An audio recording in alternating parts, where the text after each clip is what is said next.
I had a subscriber ask for a little better video of the building a tow board for my mill, and I actually lost all the videos I had of it on an old hard drive that crashed. But I did dig together some stuff to give a little better idea of how it's made. First, I started by laying out the tow board shape there, and put a piece of 5/16 steel plate in my plasma cutter.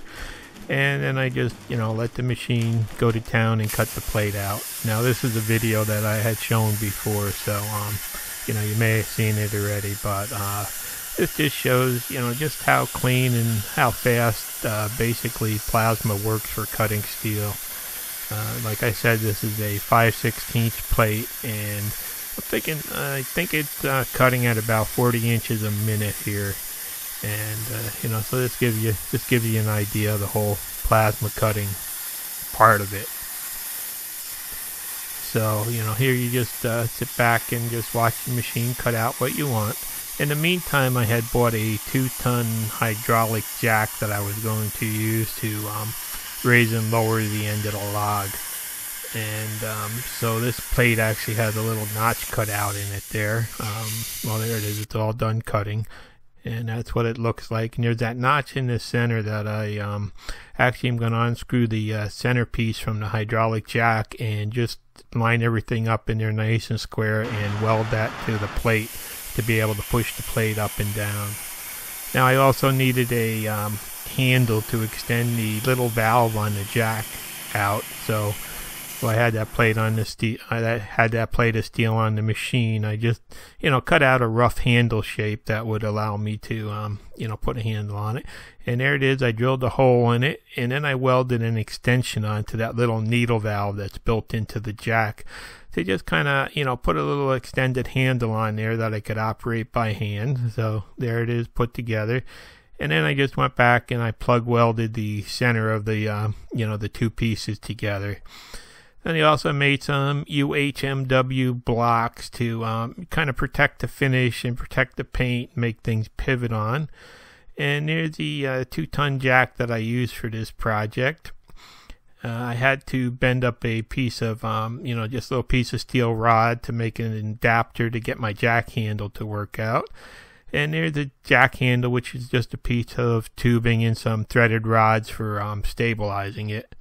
All right, there's the tow board all, powder coated. And I took one of my existing little stabilizing arms that I had, and I cut a couple pieces to hold the jack and welded them onto the bottom of it, as you can see there. So that U-shaped bracket on the bottom was just plasma cut and then welded to the existing stabilizer that I had. And there's how that extended handle works with the jack there. It just screws right back in there and just gets it out so I can do it by hand. Now there's the first UHMW blocks going on, and they just protect the frame when you set this in. They're nothing other than to protect the paint on the frame. Then there's a center block that goes in there, and that just is to help guide the shaft on the jack as it goes in and out. And then one more pivot block that gets screwed on the end of it, and that is just a pivot point for the new handle that I'm putting onto there.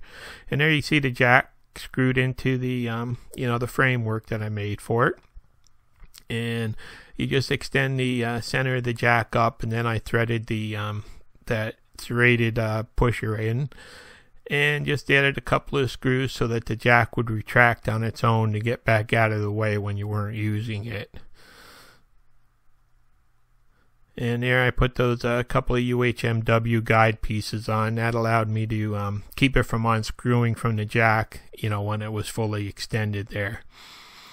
And there's that little lever that I bent up, and the piece of stainless steel that I used for, making the extended handle.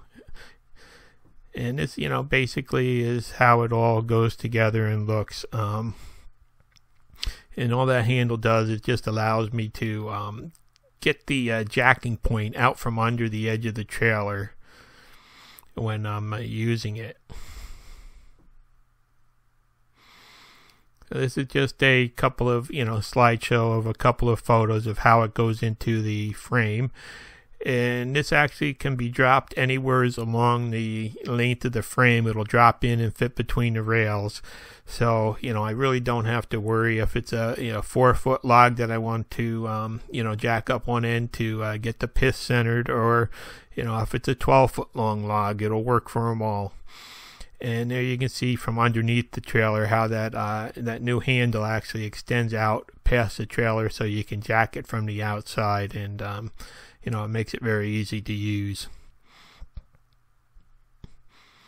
And this is just, kind of showing how it goes in place. This was a little video clip that I did find that I, had saved.